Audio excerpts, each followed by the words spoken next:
What if you could turn your personal economy into an act of resistance while also improving your quality of life? In the wake of so much discussion on social media about canceling Amazon Prime memberships and doing more to support small local businesses instead of greedy corporations and billionaires that are working to destroy our democracy and our planet, it seems like a great time to share this concept of a sustainable personal economy. This is something I've been cultivating for myself for the past 15 years to create a more financially resilient life for myself in the face of capitalism and a more climate resilient life for myself in the face of climate change. In the wake of the recent election results, this also seems like a useful tool for developing a Trump resilient and resistant personal economy. Now, when I say personal economy, what I'm referring to is how you earn, spend, invest, and manage your money and your lifestyle. If we look at this conventional personal economy, which is what most people have, we can see that it relies solely on financial capital and supports the problems like those greedy billionaires and corporations instead of the solutions. In this personal economy, the inputs are pretty much only money or financial capital, and they come from things like a soul-crushing job, loans, maybe credit cards, maybe some investments in Wall Street. So even the money in this personal economy is coming from things that are exacerbating our social and environmental problems. And many of us are struggling to even hold on to any of that financial capital that comes into our personal economy.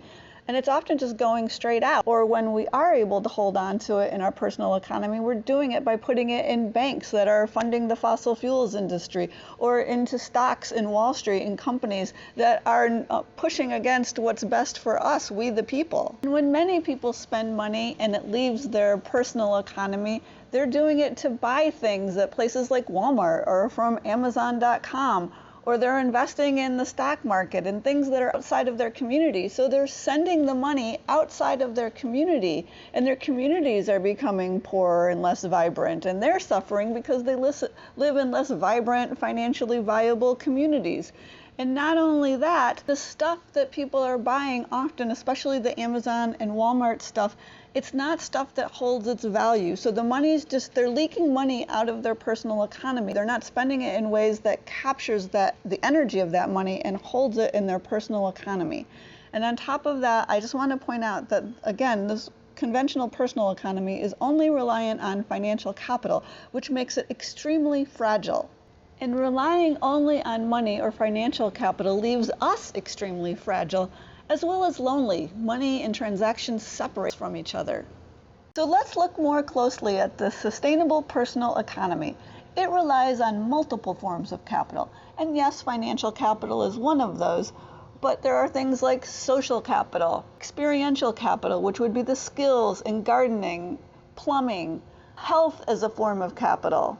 And we're focused on capturing more of our money and all of these forms of wealth in our own personal economy, instead of sending so much of it off to Wall Street and greedy billionaires who don't need any more of it. Instead of investing in Wall Street, we can make loans to regenerative farmers or cooperatively owned businesses. We can put our money into tools and skills that will earn us money and save us money, and that we can use to help our communities. You can contribute time and or money to making a tool library a reality in your neighborhood. One regenerative asset I've invested in for my retirement is planting soap nut trees in my yard. So these trees will produce nuts that make soap.